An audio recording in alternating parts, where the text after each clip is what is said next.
Brunch at Aunt Carol's house always had a strange smell to it, like cinnamon, cigarettes, and something old and sour buried under years of pretending everything was fine.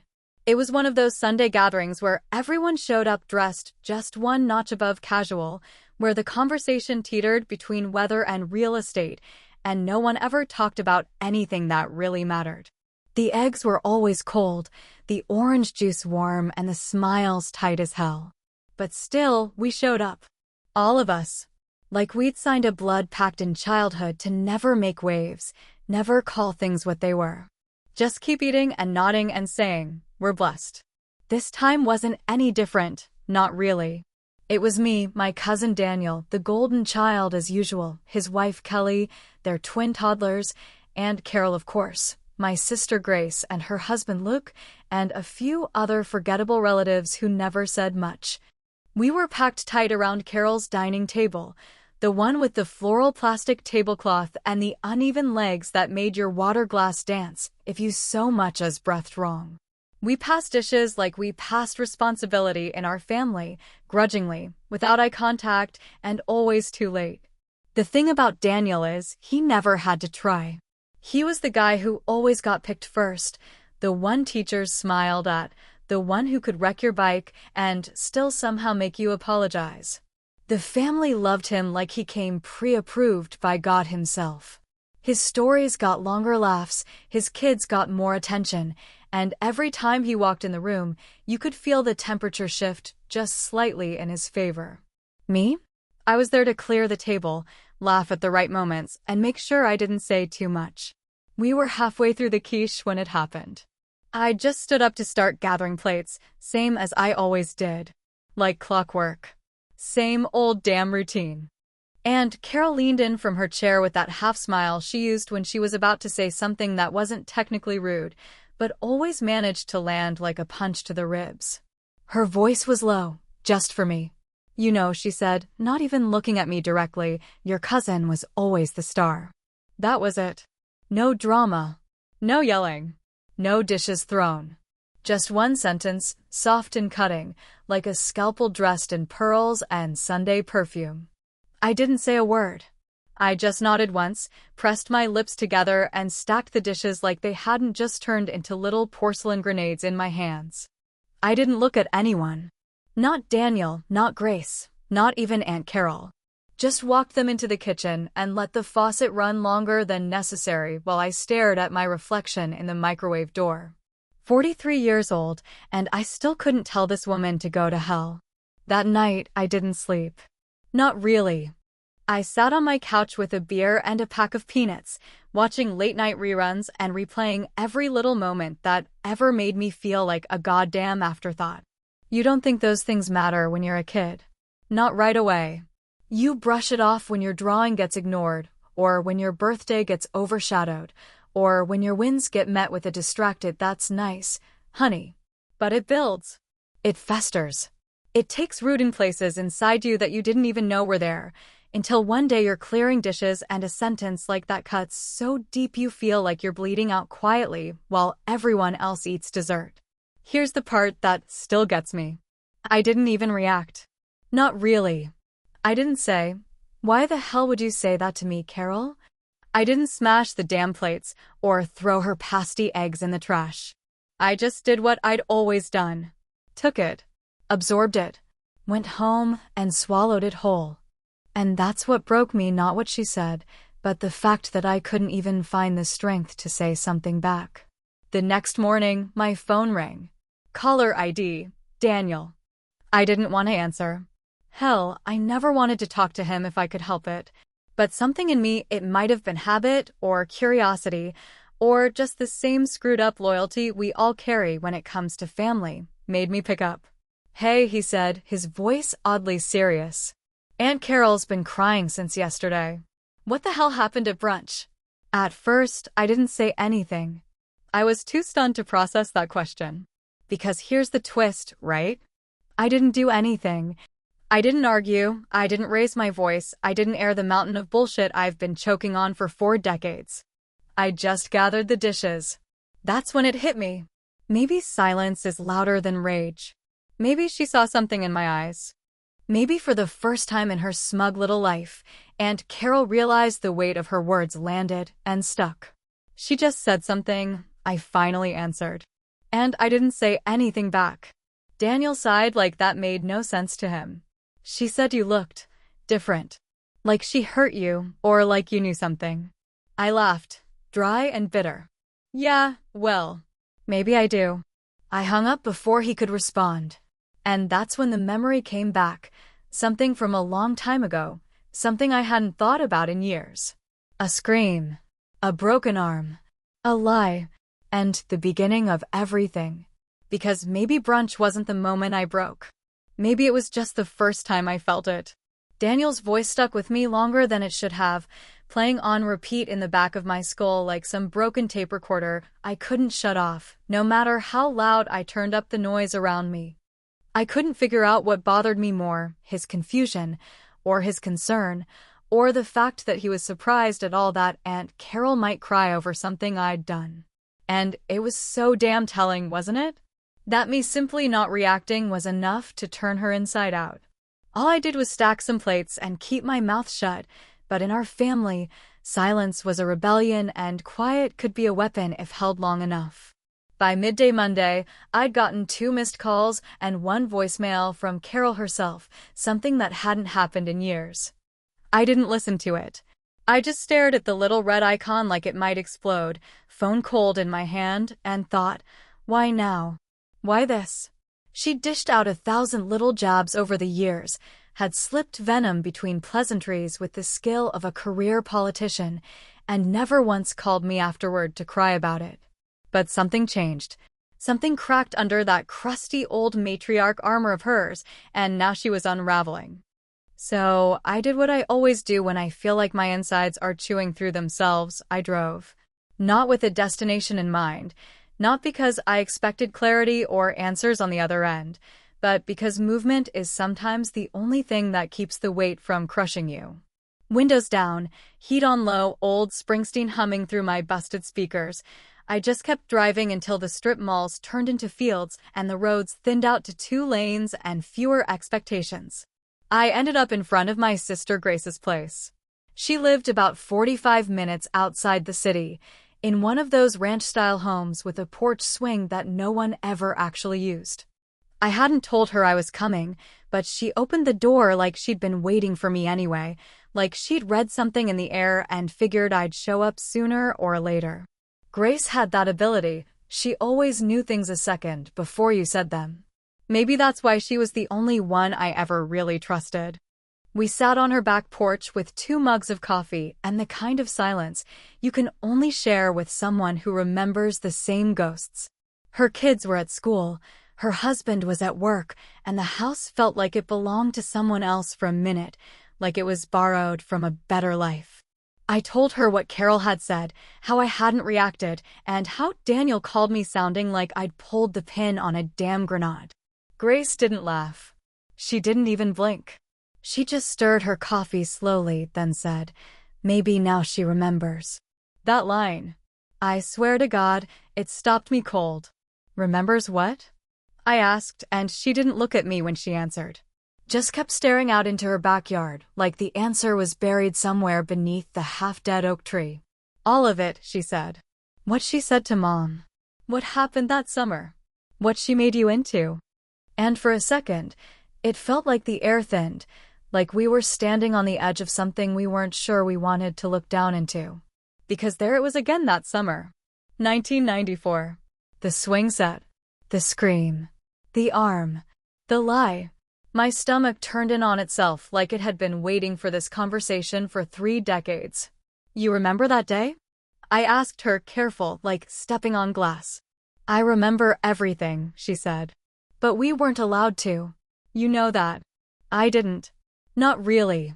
I'd always chalked it up to being the kid who got blamed, to Aunt Carol needing someone to punish when her perfect boy ended up hurt. Daniel had fallen from the swing, I'd known that much. But somehow, I'd been the one who got the look, the grounding, the cold shoulder from my parents for weeks. I thought it was bad luck. I thought it was just me being in the wrong place at the wrong time. But now, Grace was telling me there was more. I was behind the shed, she said, her voice low, eyes still fixed on the tree. I saw the whole thing. Daniel jumped off the swing trying to show off for those neighbor kids. He landed wrong. I saw it. And Carol saw me see it. She walked over, real calm, and said, "We're not going to talk about this again, Grace." He says Michael pushed him. That's the story now. I was 8. What the hell was I supposed to do? That hit me like a slap. For almost 30 years, I'd carried the weight of that day, thinking it was a misunderstanding at best, thinking I'd maybe even forgotten something that could have cleared me. But it wasn't about memory. It was about control. Carol had chosen the lie, and the rest of the family just followed her lead like damn sheep. She blamed me, I said, more to myself than her. And no one ever corrected it. Not once. Dad knew, Grace said. I think Mom tried to fight her on it. But he told her not to make trouble. He said it wasn't worth it. That old familiar nausea crawled up my throat. Not worth it. That was the refrain of my childhood. Let it go. Don't start something. Be the bigger person. So I swallowed it, year after year, until my voice got so quiet I could barely hear it myself. She's crying because I didn't argue back, I said. Because maybe she thought I finally knew. Grace nodded slowly. Or maybe she finally felt what she's made other people feel. Neither of us said much after that. We just sat in the cold air with coffee that had gone lukewarm and a silence that felt heavier than it should have. But in that silence, something settled inside me, not peace, not closure, just clarity. A kind of sharp-edged understanding that some wounds only scab over because we stop looking at them. Later that night, I went up into my dad's attic, not even sure why. Maybe I wanted to see if there was anything left of the past that hadn't already rotted through. What I found instead was a box labeled Summer '94, full of random junk, photos, papers, a broken Game Boy, and at the bottom, folded so small I almost missed it, a letter in my mother's handwriting addressed to Aunt Carol. The date on the top read July 10th, 1994. And just like that, the whole thing started unraveling again. The envelope was yellowed with age, brittle at the corners and sealed so tightly that it felt almost wrong to open it, as if doing so would release not just old words, but something heavier. Something that had been buried deliberately and left to rot under the weight of 30 years of silence. I turned it over in my hands again and again, trying to make sense of the strange gravity that this one piece of paper seemed to carry. My mother's handwriting was unmistakable, looping and neat, the kind that came from Catholic school and a lifetime of sending thank you notes after funerals and baby showers. The date, July 10th, 1994, stared back at me like a challenge, daring me to pull the thread that might unravel everything I thought I knew about that summer. I didn't open it there, not in the attic. There was something too sacred about the dust and the smell of old cardboard and insulation, like opening that letter in that room would have been a violation of some unspoken family code. So I tucked it inside my coat pocket and went downstairs with shaking hands, my legs stiff from crouching too long, my heart knocking against my ribs like it wanted out. I waited until I was home, alone, sitting on the floor in my living room with the TV off and the lights low. The letter felt heavier than it should, like the kind of thing that didn't just tell you something. It confirmed something you already knew in your gut, but hadn't wanted to say out loud. And when I finally unfolded the paper and began to read, it didn't disappoint. "Carol," it began, "I don't know what you think you're doing, but I won't sit by and watch you twist my son into the villain of your family's story. I saw how you looked at him after the accident, and I heard what you said when you thought no one else was in the hallway. He'll never be what Daniel is. What the hell does that even mean? They're kids, Carol. Kids. Not pawns." I stopped reading for a second right there, because my chest had started to hurt. That line, "He'll never be what Daniel is," felt like a slap, like someone had put a microphone up to every doubt I'd ever whispered to myself in the dark. My mother had heard it. She'd heard it and tried to fight it, and I'd never known. Not once. Because she never told me. Because in our family, the truth was something you tried to keep clean, hidden, polite. Never loud. Never direct. Just polite enough to kill you slow. I kept reading, the letter getting shakier toward the end, her pen pressing harder like the anger was coming through her hand. You've always needed someone to blame, Carol, and I see now that you've decided that person will be my son. I'm telling you this once. Stop feeding the boys poison. Stop pretending this family doesn't know what you're doing. Just because you say something with a smile doesn't make it less cruel. It ended abruptly, without a signature. Like maybe she'd stopped writing mid-thought, or maybe she'd never meant to send it in the first place. Maybe it was a letter she wrote to get it out of her system, then buried with the rest of our family's unspoken truths. But now I had it. Now I knew she'd seen it too, the games, the favoritism, the quiet way Carol rewrote history to protect Daniel and punish me. And suddenly, the brunch, the phone call, even Grace's cryptic "maybe now she remembers" it all started to fit into a shape that made sense. This wasn't a moment. It was the culmination of years, decades even, of things left unsaid.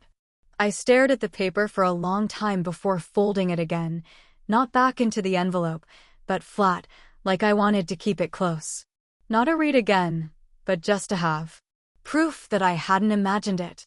That my childhood hadn't been one long misunderstanding. That someone, my mother, had seen it and had tried, in her own quiet way, to stop it. But something else nagged at me, something I couldn't quite place. Why had the letter been in my dad's attic? Why hadn't my mother kept it? Or burned it? Or told me about it in one of those late-night talks we used to have when I still lived at home, and she'd sit on the edge of my bed, trying to pretend I wasn't slipping away from her into the quiet kind of depression that eats boys alive? I called Grace, even though it was late. She answered on the second ring like she hadn't been asleep at all. I found something, I said. The letter, she asked, like she already knew. You knew it existed? I saw Mom writing it, she said. She was crying. Dad came in and told her to stop. Said it would only make things worse. Worse for who? Grace didn't answer that part. Just breathed into the phone like she was somewhere else entirely, and maybe she was. I think there's more, she said finally. I think that summer was worse than we remember. You know how trauma messes with memory. I thought of the swing set again. The neighbor kids. The broken arm. The way Daniel had screamed, not like a kid who'd fallen, but like a kid who wanted someone else blamed. And Carol, swooping in like a lawyer at a crime scene, deciding the narrative before anyone else could speak. What if I don't want to remember? I asked, and even as I said it, I knew I didn't mean it. The need to know had already won. Too late for that, Grace said softly. You already opened the box. She was right. I had. And something was starting to crawl out. Because it wasn't just about the lie Carol told. It was about why she needed it in the first place. It's strange how the smallest things, like a letter written nearly 30 years ago or a few words muttered behind a hallway door, can rip the lid off your entire memory, like shaking a snow globe that's been sitting still for decades and suddenly realizing the flakes were never dust, but pieces of something sharp and buried. That's how I felt driving back to Grace's house that week, with the letter folded neatly in my coat pocket like it might explode if I looked at it the wrong way, and 1,000 unanswered questions bouncing around in my head like marbles in a broken jar. She greeted me at the door like she'd been waiting again, same as before, like she knew I wouldn't be able to sit still after reading what Mom wrote. Grace had always been the one who remembered things, who carried the facts like stones in her pocket, while the rest of us chose to forget or reshape them into something more comfortable, something that wouldn't keep us up at night. She poured 2 cups of coffee without asking, her kitchen dim and warm and quiet, the kind of quiet that isn't peaceful but heavy, like the silence in a church basement after the last person has confessed. I need to know what you meant, I said finally, the steam from the mug curling between us like a barrier. You said Carol remembers now. Remembers what? Grace looked tired. Not in the way people look when they haven't slept, but in the way people look when they've carried something for so long it becomes a part of their bones. She didn't answer right away. Just tapped her thumb against the ceramic mug like she was counting something only she could hear. I lied to you, she said, and the words hit me like a slap. Not back then. But later. I told you I only remembered what happened with Daniel and the swing. But there was more. A lot more. I felt my shoulders stiffen, my hands curl tighter around the cup. I wanted to stop her, but I didn't. Because the way she said it, the guilt in her voice, the weight of it, I knew I had to hear the rest, even if it wrecked me. That summer, she said, her eyes not on me but somewhere over my shoulder, like she was talking to the wallpaper or the ghosts, Mom and Dad were fighting. Not just the usual stuff. There was something going on. I didn't understand it back then, but now, looking back, there was tension. Like they were trying to hide something. What kind of something? I asked, though I already felt the dread curling in my stomach like a live wire. I think Mom found out about Carol and Dad. The room went still, the kind of stillness that feels like the air's been sucked out of it.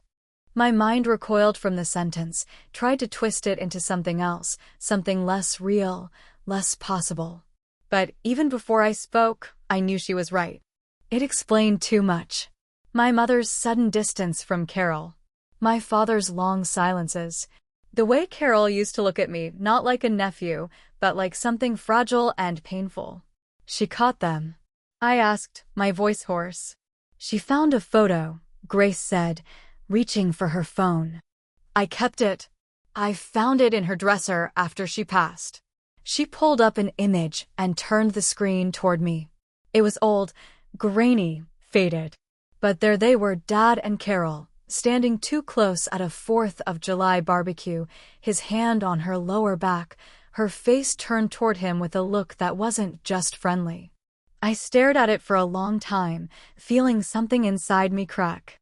I had always thought of my father as distant but decent, emotionally unavailable but loyal in that quiet, Midwestern way men are sometimes praised for. But this photo shattered that idea, and behind it came a wave of nausea, of betrayal that went deeper than I knew it could. That's why Mom wrote that letter, Grace said quietly. She wasn't just protecting you from Carol. She was furious. She knew what had happened. And I think she saw how it was affecting you, how Carol treated you like a threat or a mistake. Maybe both. I couldn't speak. I could barely breathe. Every memory I had of that woman, Carol with her cutting remarks, her quiet superiority, the way she always seemed to look through me, flashed through my mind like a film strip set on fire. And now I understood why. If what Grace said was true, then I wasn't just the kid who got blamed for Daniel's accident. I was something else entirely. Something that didn't fit.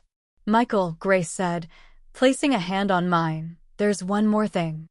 I looked at her, already numb, already bracing for whatever bombshell she had left to drop. I think Daniel knows, she said. I think he's always known. What the hell are you talking about? I think, she said slowly, Mom told him. Or maybe he overheard something. But I remember, when we were teenagers, he used to look at you strange. Not like a cousin. More like a rival. Like someone who could ruin everything. The pieces started snapping together then, one by one, in a pattern I hadn't seen before. The favoritism. The lies. The way Daniel always managed to come out clean, even when he should have been covered in guilt. And the way Carol never once tried to apologize, not for the lie, not for the years she'd spent holding me at arm's length. Because maybe to her, I wasn't just a reminder of the lie. Maybe I was a reminder of the truth. And that truth was ugly. Suddenly, the comment at brunch, your cousin was always the star, felt like something far more deliberate. Not just a jab. Not just a slip of the tongue. But a warning. A signal that she still held the story, that she still thought she could control it. Only now she couldn't. Now I knew what Grace had kept. Now I had the letter. Now I had the photo. And, for the first time in my life, I had the pieces. What I didn't have yet was the whole picture. But I knew where to go next. Because if Daniel had always known, then maybe it was time to ask him what else he was keeping quiet. I hadn't seen Daniel face to face in nearly a year, outside of those family events where you exchange surface-level laughs and throw around compliments like cheap confetti. Pretending everything's fine because the alternative is dragging the past out into the open like roadkill in the middle of a birthday party. But this wasn't brunch, and it wasn't Christmas Eve with the kids screaming and someone's casserole burning in the background. This was just the two of us, alone in a quiet bar off Route 42, the kind of place where the lights are always dim and the air smells like spilled whiskey and old wood. The kind of place where men go when they need to say something without the world watching. Daniel showed up 10 minutes late, of course, because punctuality was for people who needed to earn respect, and he had always been born with it. Gift wrapped in his golden curls and dimples, and that natural charm that made strangers trust him in under 10 seconds.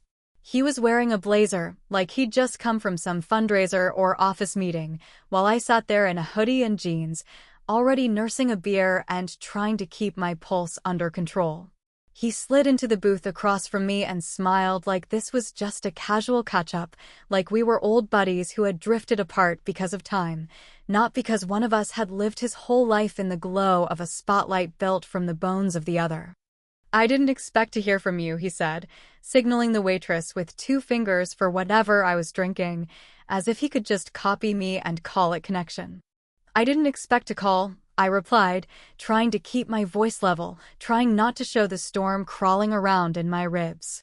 "But I figured it was time we talked." He nodded, leaned back like he wasn't worried at all, like he couldn't even imagine what I might have to say that could matter. That was always the thing with Daniel. His whole personality was built on the assumption that he was never the one at fault, never the villain in anyone's story. "I saw Carol," I said, watching him closely. "She's not doing too well." His jaw tightened slightly, just enough to tell me he'd been bracing for that topic. "Yeah, I know. She's been emotional lately. I think she's worried about getting older, losing her grip on things." "She's not worried about age," I said. "She's worried I finally figured out what happened." His eyes narrowed, just slightly, and then he smiled again, but this time it didn't reach his eyes. "What do you think happened, Mike?" That line, that smug little challenge, was like gasoline on fire. "I think she lied," I said. "About that summer. About the swing. About you. I think she blamed me to protect you. And I think you let her." The silence that followed was heavier than I expected, not defensive, not angry, just long. Daniel looked down at his glass, swirled the beer like it was wine, then looked up at me like we were finally talking like men, not cousins, not kids, but 2 adults staring across a battlefield built in our own backyard. "She did what she thought was necessary," he said, and for the first time in my life, he didn't sound proud. He sounded tired. "Necessary for what?" I asked. "To keep the lie going? To protect you from a broken arm that was your own damn fault." "She wasn't protecting me from the fall," he said quietly. "She was protecting me from what came before." Those words didn't make sense at first. Not right away. But then, slowly, it clicked. There was more. Always more.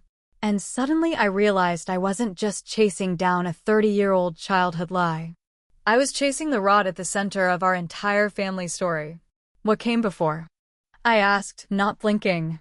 Daniel leaned forward, his hands folded on the table like we were about to say a prayer, or maybe confess something neither of us really wanted to say out loud. "You ever wonder why she clung to me so hard?" he asked. "Why I had to be the best, the brightest, the cleanest?" It wasn't just pride. It was fear. I wasn't her first. I stared at him, not breathing. "She had a son before me," he continued. "Before she married Uncle Richard. When she was young. It was some scandal. A boy who didn't make it. Died before his 2nd birthday. She never talked about him. I only know because I found a box once, hidden in her closet. Photos. A birth certificate. His name was Jonah." The name hit me like a punch to the chest, because I'd seen that name before written in faded marker on a box in Carol's attic, shoved behind boxes of holiday decorations and old prom dresses. A box I hadn't opened. Not yet. "She built me to be her redemption," Daniel said. "Her second chance.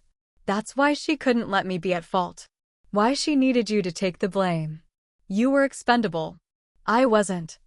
I didn't say anything. I couldn't. I just stared at him, feeling years of confusion turn into fury, confusion, pity, some sick combination of all three. He hadn't denied it. He hadn't pretended to forget. He'd known. And worse, he'd understood it. Accepted it. You went along with it, I said finally, my voice shaking. You let her destroy me. I was 7, he said, shrugging. And by the time I was old enough to know better, it was already done. And the truth is, I liked being the star. He didn't say it with pride. He said it with shame. But it didn't matter. The damage was already carved into me, deep and permanent. I found Mom's letter, I said. She begged Carol to stop feeding us poison. She knew. And so did Grace. And Dad. They all just watched it happen.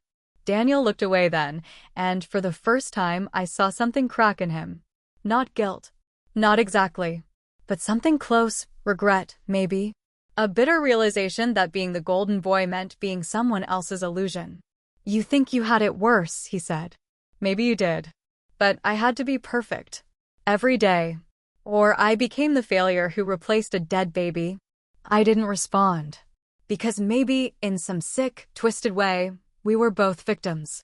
But only one of us had bled out quietly while the other got the applause. I left the bar before he could say anything else.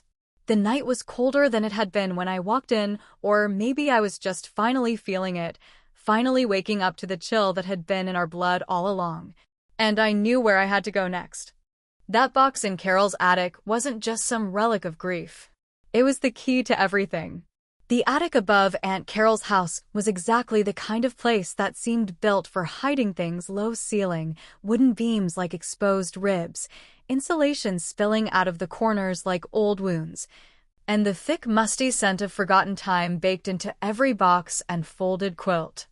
I hadn't been up there since I was a teenager, back when Carol still had Christmas parties and didn't shake when she held her wine glass, and the family still thought things like secrets could stay buried just because no one dared to speak them. I let myself in through the back door with a spare key she always kept taped behind the cracked ceramic frog on her porch, the one with a chip smile and a missing eye, and climbed those narrow steps like I was heading into the dark part of a dream you know you shouldn't chase, but can't stop chasing anyway. The box was exactly where I remembered it, even though I hadn't thought about it in years. Jonah. The name written in faded black marker across the top in large, crooked letters, like someone had started writing it with conviction and then faltered halfway through. It was tucked behind 3 other boxes, one labeled Christmas lights, another labeled Daniel school stuff, and a third just marked miscellaneous, which in Carol's world could have meant anything from old receipts to family grief pressed into folders. I pulled it forward gently, the cardboard flaking under my fingers, and sat cross-legged on the cold wood floor, my breath visible in the attic air. There was a pause there, just a second where I sat still, staring at the box like it might bite or whisper or cry. I didn't know what I expected to find. Maybe a hospital bracelet, maybe a death certificate, maybe just some pictures of a baby I never knew existed. What I didn't expect, what I wasn't ready for, was what I actually found. At the top of the box was a blue knitted blanket, faded and stained in one corner, folded so precisely it felt like a ritual. I lifted it and found underneath a small photo album, leather-bound and cracked at the spine, filled with Polaroids from the late 80s. There was Carol, unmistakably younger, smiling beside a man I didn't recognize, not Uncle Richard, not any family member I'd ever met. And there, in nearly every photo, was a baby. Pale, round-cheeked, eyes wide and startled in that way newborns often look, like the world was too loud and too fast from the moment they got here. And then, halfway through the album, I saw it. One photo. Different lighting. Indoor. Poorly lit. The baby, Jonah, being held by my father. My stomach dropped in that slow, sinking way that feels like the floor disappearing under your feet. It wasn't just a photo of a man visiting a woman with a newborn. It was something else. Something intimate. Something heavy. My father was holding Jonah like he was his own son. And the look on his face, tender, protective, and strangely haunted wasn't something you fake for a family friend. I flipped the photo over, heart pounding. One line, scribbled in Carol's cursive, Frank and Jonah. Summer of '89. It wasn't just an affair. It wasn't just gossip or jealousy or drama swept under the rug. Jonah was my father's son. And suddenly everything clicked into place with a sickening, undeniable clarity. The way Carol always looked at me, not with contempt, but with expectation. The weight behind her words. The jealousy that leaked out every time Mom smiled at me, every time I did something right. Jonah had died before I was born. I wasn't just a nephew. I was a reminder. A replacement. Maybe even a second chance she felt had been stolen from her. I sat there in the attic for what felt like hours, trying to breathe, trying to make the images and implications settle into something I could hold without shaking. My father, who had barely spoken more than a few dozen meaningful words to me in my whole life, had fathered a son with his sister-in-law. And then buried it. Buried him. Buried the grief, the scandal, the rage, the guilt. And the family, the whole goddamn family, had lived with it like a bone lodged in the throat, never swallowing, never speaking. When I finally made it down the attic stairs, Carol was sitting in the living room. I hadn't even heard her come home. She was wrapped in a gray cardigan, her eyes glassy, her mouth set in a line so tight it looked like it had forgotten how to move. "You went up there," she said, not asking. I stood in the doorway, box still in my arms, heart still slamming like it wanted to escape. "You should have told me," I said, not sure which version of you I meant, Carol, Dad, everyone. She looked at me like I was something both precious and dangerous, something she'd once longed for and now feared. "He was perfect," she said. "And he was gone in one night. Just gone." Her voice cracked on the last word. I didn't move. I didn't speak. I let her cry, if you could even call it that. It was quieter than crying, more like leaking. The kind of weeping you only do when your grief is old and tired and heavy enough to have its own gravity. "Frank left," she continued, "said it would ruin everything. Said we had to pretend it never happened. Then he married your mother and had you, and she trailed off, choked on whatever she was about to say." I stepped into the room, but only a few inches. Close enough to hear her, but not close enough to forgive. "So every time you said Daniel was the star," I said, "you meant he was what Jonah could have been. And I was the one who stole that from you." She didn't deny it. She just nodded. The silence between us was massive. It was centuries wide. It was the width of betrayal and pain and choices that no apology could ever shrink. "I'm not Jonah," I said. "And I'm not your penance." "No," she whispered. "You're what's left." I left the box on the coffee table and walked out without another word, the door clicking softly behind me like the end of a chapter one never agreed to be part of. As I got into the car, I didn't feel clarity. I didn't feel peace. I felt like a ghost walking through someone else's memory.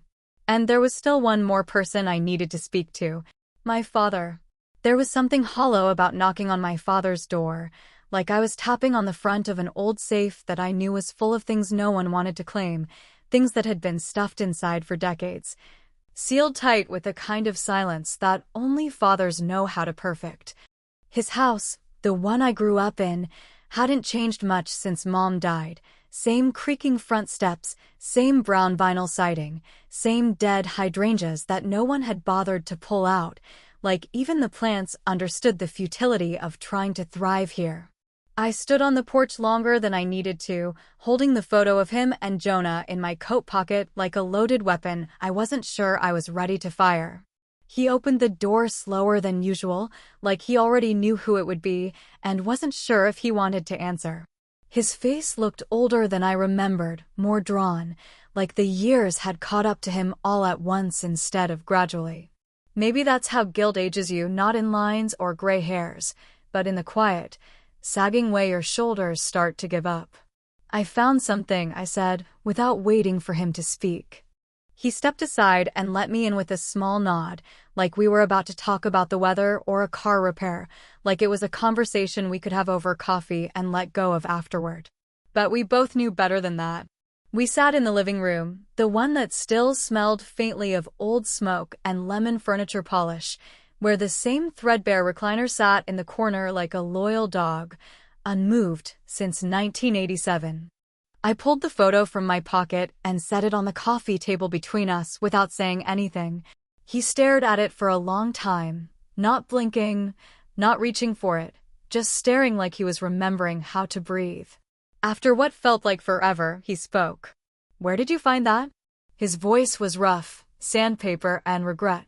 "Carol's attic," I said, with a box full of baby things. His name was Jonah. He nodded slowly, his eyes never leaving the image, and in that moment, I knew he wasn't going to deny it. He wasn't going to lie or dodge or pretend it was a mistake. He looked at the photo the way someone looks at a wound that never healed right. "It was a long time ago," he said, not as an excuse, but as a preface. "I know when it was," I snapped, and I hated how my voice shook, how the anger trembled just beneath the surface of my throat like it had been caged too long. He leaned back in the chair, rubbed a hand down his face, and exhaled so hard it sounded like it took effort to let it out. "Carol and things happened. It wasn't supposed to be anything. It was after I met your mom, but before we got serious. Then Jonah came, and everything got complicated. Carol didn't want anyone to know. Said it would ruin her. Said it would ruin me. So we kept it quiet. And then he died," I said, blunt as a hammer. He winced, like the words physically hurt. "He got sick. Respiratory failure. They said it was genetic, but I don't know. Maybe it was punishment. Maybe that's what we deserved." I sat back, stunned by the weight of it, by the casual cruelty of the truth being delivered so quietly, so flat, like it was just another old story he hadn't thought about in years. "And you just moved on? Married mom? Had me? Like none of it happened." "I never forgot," he said quickly. "Don't you think I see him in your face? Every time I looked at you, I saw the life I let die and the one I built to replace it." Those words burned. They weren't meant to be cruel, but they seared something inside me just the same. To hear your father say you were a replacement, that your face haunted him not with pride, but with loss, it does something to you. It breaks something that maybe you didn't even know could still be broken. "I wasn't supposed to know," I said, not even looking at him. "That's what you said, right? You were never going to tell me." "What good would it have done?" he asked, and for once, the frustration cracked through. "Would it have made your life better? Knowing you came from that kind of mess?" "It would have made it real," I said. "It would have made all of this make sense." He looked at me then, really looked, and I saw something flicker behind his eyes, something like shame, maybe, or exhaustion, or just the realization that he'd been walking around inside a lie so long he didn't know how to stand in the truth anymore. "I tried to be a good father," he said. "No," I interrupted. "You tried to be invisible. You stood on the sidelines while Carol twisted everything. You let her turn me into the problem, and you never said a word. You let Mom write a letter she never sent because she was afraid of what it would do to this family. You let me grow up thinking I was nothing compared to Daniel, when I was your son just as much as he was hers." He looked like he might cry, but he didn't. Of course he didn't. My father didn't cry. He just sat there and absorbed the blows, the way men of his generation always had, as if stoicism could somehow make up for cowardice. "I'm sorry," he said finally, and it sounded honest, even if it was far too late. But sorry doesn't undo decades. It doesn't clean up the wreckage of a family built on broken trust and silent sins. It doesn't erase the hollow birthdays, the backhanded compliments, the feeling that no matter what I did, I was always walking 2 steps behind someone else's ghost. I stood up to leave, and he didn't stop me, didn't ask me to stay, didn't promise anything would change. And that told me more than anything else could have. On the way out, I paused in the hallway, staring at the old photo frames that lined the wall, graduations, weddings, Christmases. Not a single one of Jonah. Of course not. That's how the family survived. by pretending he never existed. But I knew better now. And I couldn't pretend anymore. The next stop wasn't going to be a conversation. It was going to be a reckoning. Because Daniel wasn't the only one living in someone else's shadow. And I wasn't done pulling the truth into the light. I don't know what I thought would come after everything was laid bare. After the attic dust settled, the photograph was exposed, the names were spoken, and all the things we'd worked so hard to forget were dragged into daylight like bones from a shallow grave.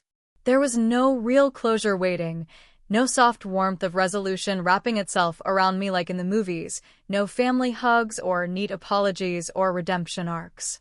There was only this quiet ache in my chest, this lingering emptiness that followed me even after every question had an answer, after every lie was unraveled. It was like the silence that falls in a theater after the credits roll, when the lights come up and you realize the story is over, but you're not done feeling it, not even close. I thought about not going back to Carol's house. After what she told me, after Jonah's name had been said out loud, after she confessed to what Shed carried, and what Shed destroyed, I didn't owe her anything. But something inside me, something twisted and tender and human, told me I had to. Not for her, not even for Jonah or for Daniel, but for me. Because if I didn't go, then that shadow, his shadow, her grief, my father's guilt, my mother's silence, would follow me forever. So I went. The house was dark when I pulled into the driveway, the curtains drawn, the porch light dead. For a moment I thought she might not be home, or worse, that she was lying in bed pretending not to be. But when I knocked, the door opened after just a few seconds. Carol stood there in her robe, eyes red but dry, like she'd cried every tear her body had left and now was nothing but bone and breath. She didn't ask why I came. She didn't speak at all. She just stepped aside, and I walked in. The living room was exactly how I left it, only now the box with Jonah's name on it had been moved. It sat on the coffee table, wide open, its contents spread out like an altar. The blanket, the photos, a tiny blue rattle, and beside it, a worn manila envelope with my name written on it, in Carol's shaky hand. "I wrote it this morning," she said as I sat down. "I don't expect forgiveness, but I needed you to hear it all." I opened the envelope slowly, hands trembling not from fear but from the weight of what I was about to read. It wasn't long, a few pages, handwritten in ink that smeared slightly in places where her hand must have paused too long. She told me about Jonah's birth, about the night he stopped breathing, about how she screamed into a pillow because she didn't want anyone to hear her breaking. She wrote about my father, about how he held Jonah's body in the hospital and didn't say a word, not one, just looked at her like she was a stranger. She wrote about how, after he left her, she kept waiting for someone to punish her, and when no one did, she decided to do it herself by making her second child perfect and making me bear the weight of the one she lost. "I didn't know what I was doing to you," she wrote, "until you looked at me at brunch and said nothing at all." That silence tore me apart. I folded the letter and set it beside the box. I didn't cry. I didn't yell. I just looked at her, at this woman who had caused so much damage with nothing more than a smile and a whisper, and I said the only thing that felt true. "You let him be the star," I said. "But you made me carry the dark." Her chin quivered, but she didn't look away. "You were never in the dark," she said. "You were the dark. The proof of everything we all wanted to forget." And that was it. That was the core of it all. I wasn't a villain. I wasn't a victim. I was the living reminder of everyone else's sins, a shadow they dressed up for holidays and handed chores to, but never once invited into the light. "I'm done carrying this," I said. "You can keep Jonah's box. But don't expect me to carry his ghost anymore." She nodded, slow and stiff, and I left her sitting there with the memories she built and the silence she'd cultivated like a damn garden. The next day, I visited my mother's grave. I didn't say much, just sat by the headstone and held the letter she never sent, the one I found in Dad's attic, and whispered, "I found it, Mom. I found what you were trying to protect me from." It didn't feel like victory. It felt like truth. And truth, I've learned, doesn't heal you. It doesn't set you free. It just changes the shape of the chains. I drove to the park after that, the same one from the summer of '94, the same rusty swing set, still there, barely standing. I watched two kids playing tag, their laughter high and wild, untouched by the weight of legacy or guilt or unspoken names. And I thought about Jonah, about what kind of man he might have been, about whether he would have been the star or the shadow, or maybe something else entirely. And I thought about me. For the first time in years, I wasn't sure who I was. Not just Michael the cousin. Not just Michael the son. But Michael the storm, the silence, the shadow they all built and then feared. Maybe I'll never be the star. Maybe I'll always carry the dark. But now, at least, it's mine. And that matters more than they'll ever understand. Because sometimes, the ones who live in the shadows aren't broken. They're just the only ones who had the courage to look at the truth and not blink. And even if no one ever says it aloud, even if the family keeps pretending and the silence grows again like moss over stone, I'll know. I'll always know that the truth was mine first.